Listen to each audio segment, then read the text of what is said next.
Hello, welcome to Shreg's Fish Farm. It's been about 6 weeks since I've actually made a video. Uh, there's nothing much new, but whatever is new, I'll share with you today.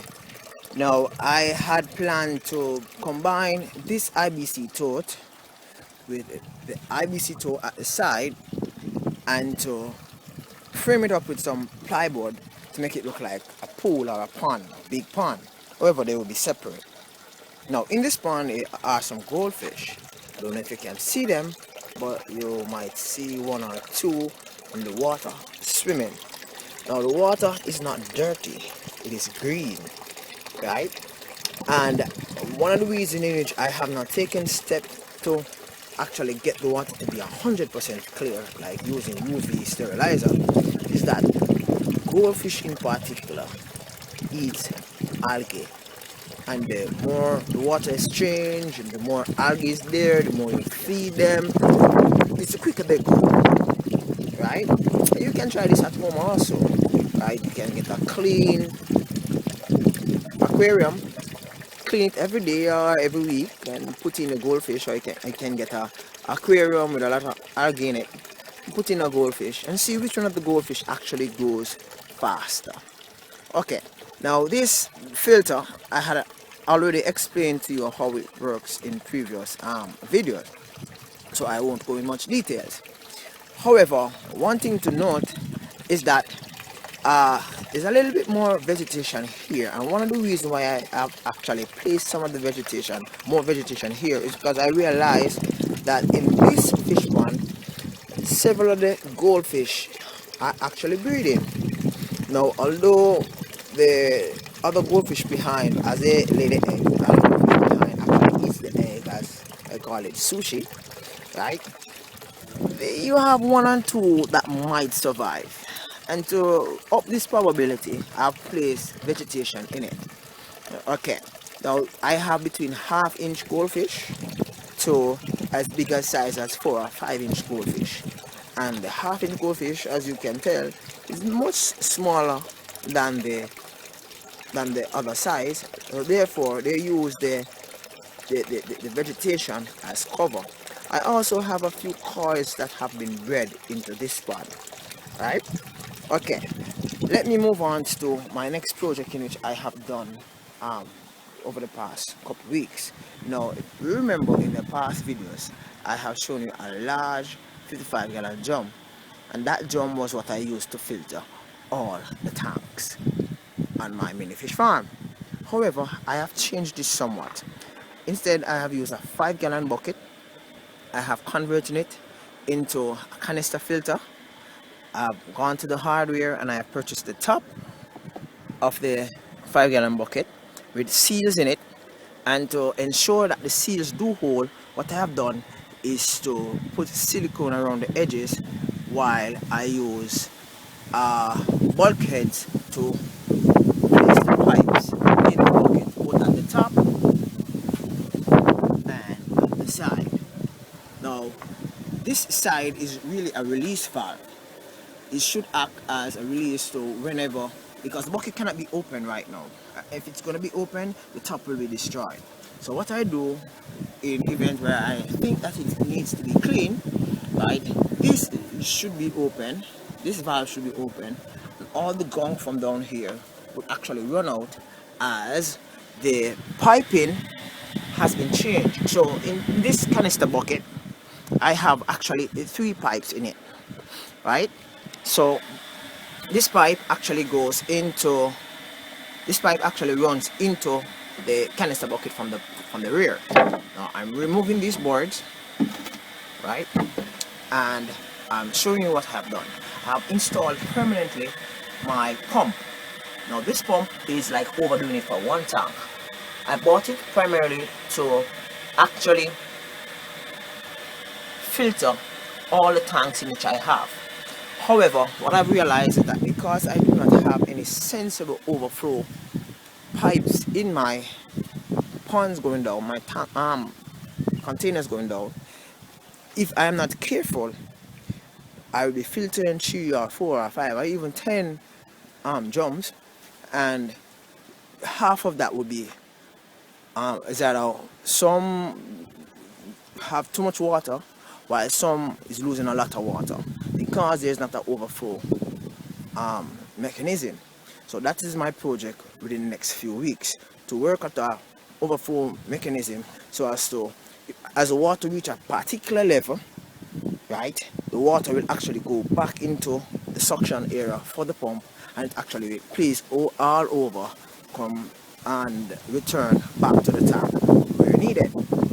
Now I have, because I have the time now, I have been filtering each container one by one or two by two, depending on the level in which it is cut. Because as I've said before, these containers, I got them over time. So as I get them, I cut them, but they were not measured as to say, okay, then it's going to be 45 gallon all across or 50 gallon all across. Some of them are 55 gallon drums, some are 50, some are even 60 gallon drums in which I have cut. So I have to now set the overflow piping to a particular level, the level of the lowest tank in which I have, the lowest pond in which I have, and then now I can work it through. Now I have a problem with Zeus. Zeus is my biggest, my largest Oscar fish. Every fish, and this is from a long time, it's not just that because he's big, but every fish that Zeus is entangled with, he either beats them up or he kills them. So I have actually placed Zeus by himself. I'm not sure if you can actually see Zeus, right? But Zeus is there, is the orange fish, right? It's right underneath, yes. That's Zeus. I'm trying to get you to see Zeus, but these wasps, one of them actually. Oh, and by the way, Zeus actually, this is Zeus' work. He actually tears up the vegetation that is in the pond, and he's hiding from me. Right? And this is freshly torn. I can see it, and he is after the bees and the wasps that is drinking water from the pond that he is in. Now, as I said before, each pond is actually piped with an inlet and an outlet, right? And each pond should be able to manage itself, the nitrates and the nitrites, with the flow of the water, the vegetation in the water, and the dirt, or what I call mud, at the base of the pond. Everything should be okay. However, you have large sediments, large clumps of matter, biological matter, in which I have to, as a fish farmer, I have to actually go in and take out from time to time, and remove, should I say, from time to time. Now I have a Raliegh swordtail in this pond. She gave birth to probably about 40 babies, but when I was about to move her, I realized that she was fat again and ready to deliver. So I said that, okay, since I have the air in the pond and the vegetation and some dirt and rocks at the bottom, I will leave it alone, and I will see how far or how much I can have. Alright, so a lot of these ponds looks as if they want to be clean, but as soon as I turn on the filter, just as though I'm filtering this goldfish pond, it's having probably about 11 or 12 goldfish, right? The majority of them have been actually placed into the large IBC tote, expecting a growth spurt within the next 6 to 8 weeks. Probably they might reach about 2 to 5 inches. Okay, now these ponds are monitored, and to make it more interesting, I intend to put an overflow pipe, and this overflow pipe will run at this side, not the other side, because it's going to be a little bit complicated to do that. I'm going to run the overflow pipe on this side. is 15 pounds, right, including this one, which was once the sand filter. I'm gonna be putting some curry catfish in this. My curry catfish are so strange that they will actually lay 50 odd eggs, but you actually only get probably about 10. The last time I got about 3, and I made a mistake putting the adult curry in it, and the adult curry actually ate 1. Okay, so that is it with this section of the fish farm.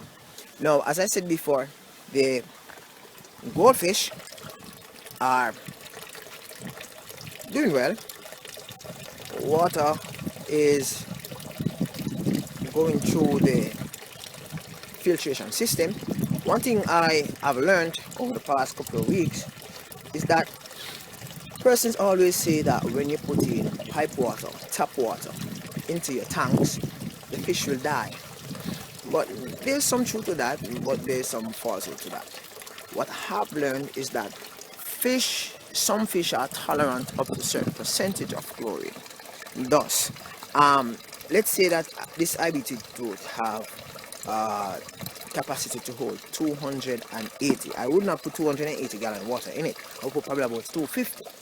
Now, if I should let out or release, let's say 30 or 40 or even 50 gallons of that water, and just turn on my pipe, which has chlorine water in it, and tap about the 50, nothing will happen to my fish, because what will happen is that the old water will actually dissolve the chemical compounds in the new water, right? It will taper out.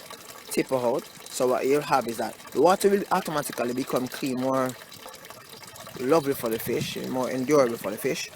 However, the fish will not be stressed. The fish will actually go down to the deeper section of the pond, not facing the chlorine. So you'll find that there won't be any much fish at the top for a bit. So if you have 100 gallon, I take out, let's say 10 or 15 gallon, and I put in tap water, the fish won't die, and there's no chemical needed to get rid of all that chlorine.